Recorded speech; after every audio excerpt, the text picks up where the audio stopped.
Olá, meu amigo, olá, minha amiga. Está no ar o programa Quer Fazer Entrevista, mais uma oportunidade de discutir temas, assuntos de interesse de todos nós, de toda a coletividade.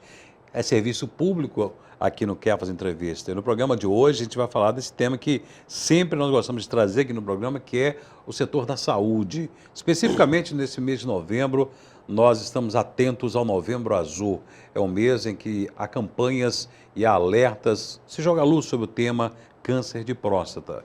Nós estamos aqui recebendo o urologista, Dr. Ramats Castro Souza. Dr. Ramats, muito obrigado por retornar ao nosso programa. Eu que agradeço a oportunidade de trazer algum esclarecimento para a população. Nós já fizemos uma entrevista sobre câncer de próstata no Novembro Azul, né? De lá de 2 anos atrás para cá, tem havido melhoras ou ainda o câncer de próstata é algo que preocupa e que tem um índice de mortandade muito grande ainda, doutor? Márcio, o câncer de próstata, ele é o segundo câncer que mais mata os homens no Brasil, tá? Ele é o segundo em incidência e o segundo que mais mata, perdendo em mortalidade apenas por câncer de pulmão e incidência apenas por câncer de pele, tá? Então, o quadro do câncer de próstata ele é sempre preocupante. E o envelhecimento da população eleva ainda mais os números. Nós vamos falar disso aqui, o envelhecimento do homem é um dos maiores fatores de risco para o surgimento. Ele é um câncer do envelhecimento, vamos dizer assim. Tá? Então, o quadro continua preocupante, sim. O que provoca o câncer de próstata? Já há um conhecimento e uma constatação de que exatamente, ou os fatores que causam câncer de próstata? Na verdade, é um dos cânceres mais estudados no mundo, porque tem uma incidência muito alta na maior parte dos países do mundo, não é uma coisa só do Brasil. E até hoje ninguém sabe ao certo o que desencadeia. A gente sabe que tem algumas coisas que aumentam o risco. Se você tem um familiar de primeiro grau que tem o câncer de próstata, o risco é maior, não quer dizer que você vai ter, mas você tem um risco maior. As pessoas de raça negra também têm um risco um pouco maior. As pessoas mais obesas também têm um risco um pouco maior, mas ninguém sabe ao certo o que causa, tá? Ninguém sabe ao certo. Tem uma certa associação com o tabagismo, como a maioria dos cânceres, tem uma certa associação com o consumo excessivo de gordura animal, mas ninguém sabe exatamente o fator causal. Existe no meio popular algumas informações dizendo que, por exemplo, pessoas que trabalham muito sentadas, caminhoneiros, pessoas que trabalham em escritórios, pessoas que andam muito de bicicleta, podem desenvolver o câncer de próstata. Isso é mito ou é verdade? Completamente mito, tá? Mito. Não tem absolutamente nada a ver uma coisa com a outra. Isso aí talvez seja fator de risco para a doença hemorroidária, que é a dilatação de veias na borda do ânus, a varize, né? Sim. Que não tem nada a ver com a próstata. A próstata é um órgão bem mais interno. Pelo fato dos homens fazerem o toque retal pelo ânus, as pessoas confundem. Ânus não tem nada a ver com próstata, tá? São coisas completamente diferentes. E o que é a próstata e qual é a função dela? A próstata é um órgão da via urinária e a função dela é principalmente produzir uma parte do sêmen, né, do líquido da ejaculação. Ele transporta, aquele líquido que transporta o espermatozoide. Então é a função reprodutiva, basicamente. E o câncer de próstata, ele acomete pessoas de mais idade ou ele tem histórico de pessoas bem mais novas? Na maioria das vezes, de mais idade. A partir dos 50 anos, começa a aumentar o risco. E depois dos 60 aumenta muito mais, depois dos 70 mais ainda, né? Mas existem câncer de próstata em pessoas mais jovens. Eu mesmo já operei paciente de 39 anos. Mas isso não é o habitual, tá? Isso aí já é uma exceção. E o câncer de próstata, ele gera algum sintoma? A pessoa percebe no início para ajudar até no diagnóstico mais precoce? Na maioria das vezes, não. Aí que é o grande problema. Essa questão se repete em vários tipos de câncer, mas Sim. na próstata isso é muito evidente. O câncer de próstata ele começa sem aumentar o tamanho da próstata no primeiro momento. Então, o paciente muitas vezes só vai ter sintoma numa fase já avançada, às vezes até já com metástase. E ele é um câncer por características de crescimento muito lento, ele é muito gradual a evolução dele. Não é aquele câncer que vem e já dá metástase, já leva a pessoa emagrece, nada disso. Ele é muito lento e geralmente só dá sintoma numa fase bem avançada. E que sintomas seriam esses? Desculpa. Sem problema. Os sintomas podem ter a ver com dificuldade para urinar, mas lembrando que não é só o câncer de próstata que causa dificuldade de urinar. Na verdade, o aumento benigno da próstata, que a gente fala só próstata crescida, que não é câncer, é a hiperplasia benigna da próstata, ela geralmente dá mais sintoma que o câncer, tá? Então o paciente começa com dificuldade urinária, na maioria das vezes não é câncer, é só o crescimento benigno da próstata. Só que ele tem que avaliar para diferenciar um do outro, né? Tá?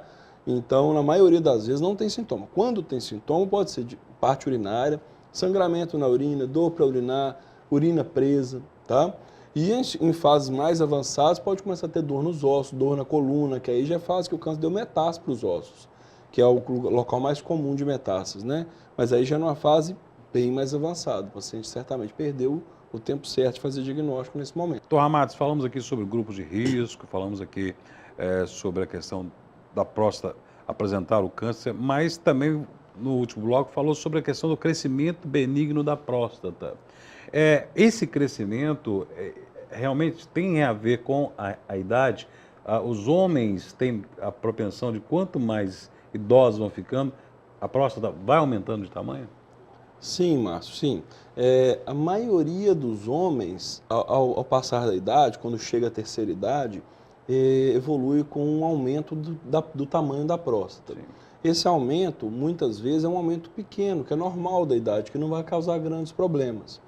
Em outras vezes, é um aumento muito grande, que vai prejudicar o esvaziamento da bexiga. A próstata é uma glândula que fica na saída da bexiga e o canal urinário, a uretra, que a gente chama, que vai para o pênis, passa por dentro da próstata para chegar ao pênis. Sim. Então, se existe um aumento da próstata, ela comprime esse canal urinário, levando imediatamente a uma dificuldade urinária. Então, é o paciente que queixa, começa a sentir um jato urinário mais fraco, mais sem pressão, às vezes tem que fazer uma forçazinha para esvaziar a bexiga, começa a urinar muito à noite, por quê? Porque às vezes não consegue esvaziar totalmente a bexiga, então ele começa a aumentar a frequência, né? Se você não esvazia tudo, rapidinho você está com vontade de urinar de novo, Sim. né? Então, isso é mais relacionado a esse aumento benigno da próstata. Mesmo sendo benigno, em alguns casos tem que ser levado à cirurgia também. Só que geralmente a gente consegue fazer uma cirurgia a laser, menos agressiva, onde a gente vai tirar só a parte crescida da próstata, né? Quando já é o câncer, não. Aí geralmente é uma cirurgia mais radical, que você tem que tirar todo o órgão. Bom, agora nós vamos a uma parte importante, né? Como definir se é o crescimento benigno ou se é o câncer de próstata? Qual a forma de diagnóstico do câncer de próstata? O câncer de próstata, a gente faz diagnóstico levando em consideração o exame de PSA, que é um exame de sangue, que avalia uma substância produzida pela próstata, quando aumentada, aumenta o risco de ser câncer, não necessariamente, tá? O PSA aumentado não quer dizer que é câncer de próstata, mas levanta o alerta. Sim. A gente faz também o exame de toque retal, para diferenciar é muito importante, a próstata só crescida, o toque retal você sente que ela está aumentada, mas ela não está nem endurecida e nem tem nódulos, caroços. Sim. Tá? A próstata com câncer, ela às vezes cresce, às vezes ela nem cresce de tamanho, mas ela começa a ficar endurecida e com nódulos, caroços mesmo, que Sim. o urologista palpa. Então, havendo essa suspeita, PSA subiu ou apareceu nódulos na próstata, levanta a suspeita de câncer de próstata. Se existir a suspeita, o médico vai pedir um exame que chama biópsia prostática, tá? É um exame que vai fazer a introdução de um aparelho pelo ânus e é dado anestesia. Esse aparelho tem uma agulhazinha que vai tirar alguns fragmentos da próstata e mandar para o laboratório para confirmar é câncer de próstata ou não é. Então, se existe uma suspeita, o paciente acaba fazendo a biópsia, tá? Fazendo a biópsia, vem um resultado de câncer de próstata. Que tipo de variação, que tipos você, como profissional, consegue avaliar em relação sobre o grau de avanço da doença, como está a doença?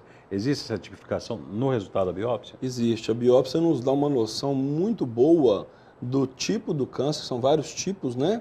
Tem desde cânceres menos agressivos, que são os mais comuns, até outros bem mais agressivos, e também a extensão da doença. Já está ocupando só uma pequena parte da próstata, ou se já é um câncer que ocupa toda a próstata, por exemplo.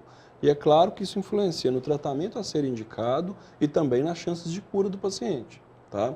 Então, a biópsia nos dá muita informação, o toque retal nos dá muita informação e também os valores de PSA. Quanto mais alto o PSA, geralmente é uma doença de um prognóstico um pouco pior, tem uma chance menor um pouco de cura, tá? Então, o câncer de próstata, geralmente, ele no exame de sangue, no PSA, dá elevado. Sim. Isso sempre é a máxima, né? Na maioria das vezes. Em alguns casos, o paciente tem câncer de próstata, o PSA não altera. Então, por isso que somente o exame de sangue, somente o PSA Não Não é é um 100%. diagnóstico de padrão ouro Não, para não. câncer. Na verdade, o PSL nunca faz diagnóstico, ele levanta Sim, suspeitas. levanta Quem faz suspeita. diagnóstico é biópsia. Só que a gente não vai fazer biópsia em todo mundo, que é um exame caro, um exame Sim. mais agressivo, né? Então não é um exame de rotina. O PSA é a rotina. Alterou, aí o especialista tem que avaliar. Alterou por quê? Infecções na próstata pode levar à elevação do PSA, o que a gente chama de prostatites, Sim, que são inflamação. tratados apenas com antibiótico. Sim. Aumento benigno da próstata também pode elevar o PSA. Aí vai ter que fazer uma análise bem aprofundada, fazer o toque para ver se é um caso que merece a investigação com biópsia ou não, tá? Que não em todo mundo. A biópsia é um exame de exceção que a gente evita ao máximo, porque não é um exame isento de risco, né? É um Sim. exame um pouco invasivo. Com relação à procura por exames, pela parte preventiva que seria, né, a descoberta do câncer mais cedo, ou para tirar realmente essa possibilidade de ter naquele momento o câncer de próstata, qual que seria a idade ideal? Você falava-se muito em 40 anos, isso mudou um pouco, qual é a idade ideal? Não vou falar o que eu acho, eu vou falar o que é a recomendação oficial da Sociedade Brasileira de Urologia, que eu acho que eu fico mais respaldado. Sim. A recomendação oficial é, quem não tem caso em familiar de primeiro grau nem é de raça negra, 50 anos, começar o rastreamento, com exame de toque e PSA. Se o indivíduo tem parente de primeiro grau, né, pai, irmãos, filho, né, com câncer de próstata, filho mais difícil, claro, né, porque é mais comum você ter no pai Sim. do que no filho, por causa da questão da idade, mas é possível. Não é possível. O filho ter primeiro que o pai. Eu já tive casos de paciente que o filho teve e o pai não foi ter depois. Então, se você tem parente de primeiro grau, 45 anos. Ou se é de raça negra, 45 anos, tá? Exame de toque e PSA. Se não, 50 anos. Essa é a recomendação oficial válida para o Brasil, que é um pouco diferente de alguns países, porque tem uma variação de incidência na população em relação a cada país, né? E esse exame, ele deve se repetir de quanto em quanto tempo? Nossa recomendação permanece uma vez por ano. Tem alguns lugares da Europa que recomendam de 2 em 2 anos. No Brasil, ainda uma vez por ano. Por que a nossa recomendação é um pouco mais rigorosa que alguns países? Porque no Brasil a miscigenação de raça é muito comum. Então é difícil você falar uma pessoa no Brasil que não tem raça negra no sangue. Sim. Porque nós somos todos misturados, né? Verdade. É diferente do europeu, que quem é negro, quem é branco, e você não vê uma mistura de raça tão grande, né? Agora, com relação ao exame em si, faz o PSA, dá alterado, e faz o exame de toque, nota-se algo diferente, suspeito, faz a biópsia e vem o diagnóstico de câncer. Esse é o momento em que o médico deve ser um dos momentos mais difíceis, né, de falar para a pessoa, olha, você está, né, desenvolveu um câncer de próstata. E a partir desse momento, como é feito, o que é feito e de que forma é feito?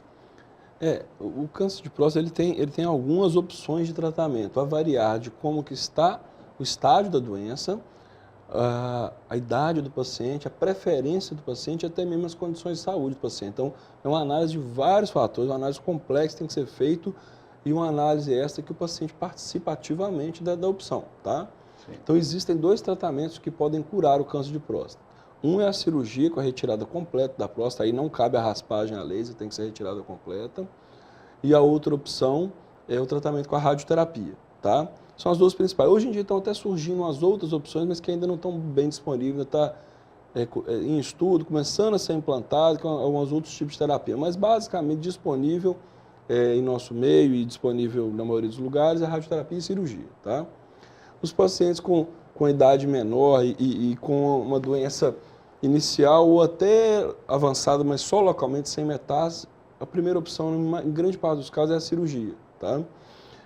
Mas sempre é oferecida a possibilidade de radioterapia, que também é um tratamento eficaz, tá? Também é eficaz. A vantagem da cirurgia é que se ela falhar, você ainda pode fazer a radioterapia depois. Sim. E a radioterapia, apesar de excelente tratamento, se ela falhar, a cirurgia pós-radioterapia é muito complicada, então de rotina não se faz. Na maioria das vezes não se faz. Então esse aqui eu vejo o porém da radioterapia. Mas é um tratamento bom, eu sempre ofereço e oriento as 2 possibilidades para os meus pacientes.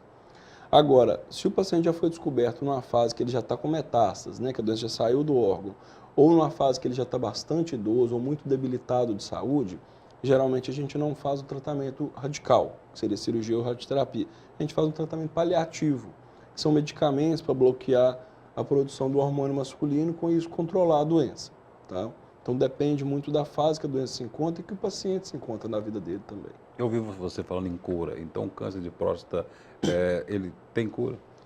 O câncer de próstata hoje é um dos cânceres que tem uma das maiores taxas de cura de todas as neoplasias, de todos os cânceres do corpo humano, tá? O paciente que faz o diagnóstico precoce, que faz o rastreamento anual, se você faz exame todo ano, caso venha a desenvolver um câncer de próstata, muito provavelmente você vai ser diagnosticado na fase muito inicial, porque de um ano para o outro não dá tempo do câncer avançar. Ele é um câncer lento. Legal. Então você vai descobrir quase que certamente na fase inicial. Numa fase inicial, um tratamento, por exemplo, com a cirurgia, ele dá mais de 90% de cura. Cura completa, sem ter que fazer nenhum outro tipo de tratamento, nem químio, nem rádio, nem nada. E também a rádio dá uma taxa de cura muito boa também nessa fase inicial. Então essa é a fase que a gente quer descobrir, tá? No início. Porque aí nós vamos curar, de fato, a maioria dos pacientes. Então você não vai ganhar uma sentença de morte, você vai ganhar uma sentença que precisa tratar. Sim. Né? Claro que ninguém quer tratar. Tratar vai implicar algumas sequelas que seja, algum tipo de problema. Sem dúvida, não existe um tratamento de câncer que é totalmente inócuo. Mas você muito provavelmente vai ficar curado. Então, a notícia do câncer de próstata inicial, ela tem um lado bom e um lado ruim, né? Sim, claro. O lado ruim, você está com câncer, vai ter que tratar, o tratamento vai te causar algum tipo de problema, né? Por menor que seja hoje em dia. Mas o lado bom é que você vai curar. Você tem um diagnóstico de câncer e tem uma chance muito boa de curar. O que, em se tratando de câncer, é uma boa notícia. Com certeza. É. E esse rastreamento, essa procura anual, ela dá uma segurança, então um conforto é um tempo que dá para ter um controle maior em relação ao surgimento da doença. Com muita segurança. Com muita segurança. Agora, com relação à cirurgia, né, a pessoa retira totalmente a próstata, né, e quais os impactos que tem na vida da pessoa, na parte, quais as reações adversas, quais as consequências dessa retirada? A cirurgia de próstata, ela tem dois principais problemas. Um é a parte urinária. No começo, no pós-operatório, a maioria dos pacientes ficam com a urina solta, incontinência, né? Sim. Só que isso hoje, com as técnicas modernas, geralmente com poucas semanas, o paciente já não está usando fralda. Mas eu tenho vários pacientes que não usam nenhuma fralda. Ele já sai da cirurgia com a urina controlada. Mas o mais comum é ter que usar durante um tempo, algumas semanas. Existe um risco muito raro do paciente ficar com a urina solta para sempre, incontinente. Isso é uma sequela que pode acontecer principalmente nos indivíduos mais idosos. Mas hoje em dia é muito pouco frequente, está ficando cada vez menos frequente, né? Com o desenvolvimento de técnicas operatórias mais apuradas. E a outra questão que todo mundo comenta é a parte sexual. A cirurgia de câncer de próstata tem impacto na vida sexual? Tem. Se falar que não tem, é mentira. Sim. Tem. Quase todos os pacientes ficam pelo menos alguns meses com a vida sexual muito ruim. Ao longo dos meses, existe uma percentagem, um percentual dos pacientes que vão recuperando. Hoje a gente faz uma cirurgia, principalmente se a doença é mais inicial, com a preservação de nervos, que a gente fala. Ao lado da próstata passam os nervos que estão implicados na função sexual, na ereção e tudo. Então, se é uma doença mais inicial, a gente consegue fazer uma dissecção mais cuidadosa e preservar a maior parte desses nervos. Todos não conseguem preservar, porque senão fica câncer. E o objetivo principal é curar o paciente. Mas você consegue fazer uma preservação muito razoável, levando a uma taxa de recuperação da função sexual também cada dia melhor, tá? Mas todos vão recuperar de forma nenhuma. Vários não recuperarão. Mas aí, tudo bem, não recuperou. E aí? E aí que hoje você também tem muito tratamento para a parte sexual. Você tem drogas por via oral, comprimidos, né?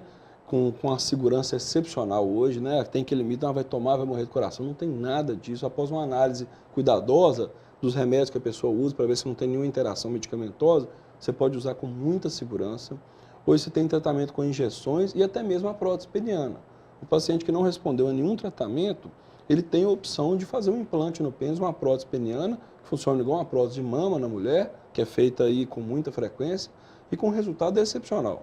Tá? O mais importante, né, que estará vivo, né? Tem sim. Consequências, tem essas sequelas, mas preserva a vida. Exatamente. É muito importante. Então fica a grande dica aí. A gente sabe que por muito tempo, né, a questão do exame de toque, que é o exame realmente, que é o ponto de partida aí para se investigar mais profundamente a questão do câncer, foi um tabu, né? E ainda é, doutor, já mudou muito essa situação. continua, né? Nosso meio ainda é um tabu, mas tem mudado cada vez mais. As próprias mulheres levam os maridos, namorados, pais, igual você mesmo falou no começo da entrevista, com muita frequência, né? Ao médico para fazer os exames. Os próprios homens procuram mais. Isso tem melhorado. Isso é da cultura latina, esse machismo, né? Sim. É da cultura latino-americana, de que eu não vou e tudo, mas isso tem cada vez, porque todo mundo conhece alguém hoje que já teve o câncer de próstata, então começa a ficar com medo. Quando começa a acontecer perto da gente, né, a gente começa a ficar mais preocupado. Então, as campanhas de conscientização, um programa igual esse hoje, por exemplo, também, se conscientiza, muda o modo antigo de pensar. Então, a mídia ajuda, as mulheres ajudam, o fato de conhecer alguém que tem ajuda, e isso tem mudado aos poucos. E vamos mudar, nós homens temos que, se você for homem, faça o exame de toque retal, o exame necessário, o exame que dá o ponto de partida para se investigar se há realmente o câncer de próstata. Vamos evitar, né, que tanta gente morra de câncer de próstata no Brasil, muitas das vezes com diagnóstico muito tardio. Só um adendo, muito paciente pergunta, doutor, só o PSA é viável? Olha, se você fizer só o PSA, você já está fazendo um rastreamento, não é que você não está fazendo nada, mas não é o exame mais completo. Sim. E quando eu faço o toque, você vai avaliar outras coisas também. Você não está avaliando só para câncer de próstata. A gente vai avaliar o tamanho da próstata, se tem um crescimento benigno da próstata. Então é um exame para, vamos dizer assim, fazer um rastreamento geral de doenças prostáticas, não só o câncer de próstata. Mas é possível fazer só o PSA? Mas não é o ideal. Quando a gente vem falar aqui, a gente tem que falar do ideal. Claro. Aí tem paciente que fala, chega no meu consultório, doutor, não gostaria de fazer. Tudo bem, é uma opção. Então, assim, nós talvez vamos deixar passar alguma coisa, mas vamos fazer o mínimo, então, vamos fazer o PSA, vamos acompanhar todo ano, vamos fazer uma entrevista para ver se você está tendo algum sintoma, né? Então, é claro que existe uma flexibilidade caso o paciente de fato não aceite, mas a gente sempre orienta, o ideal é isso, vamos buscar o ideal, né? É o que leva a ter mais segurança, principalmente com o diagnóstico precoce, se for o caso, o resultado e a chance de cura é muito grande. Doutor Ramades, muito obrigado pela sua participação mais uma vez. Parabéns pelo trabalho, sempre está atendendo a mídia para levar essa informação, que é uma ferramenta para cuidar da saúde da nossa população. Muito obrigado. Eu que agradeço mais uma vez, estamos sempre à disposição para esclarecimentos. Muito obrigado a você também que acompanhou o nosso programa. Olha, você é homem, vamos deixar esse machismo de lado, essa história de que não gosto de procurar médico, não vou procurar, não preciso. Todos nós precisamos, o quanto antes, melhor. Obrigado pela sua audiência, até o próximo encontro, até o próximo Quer Fazer Entrevista.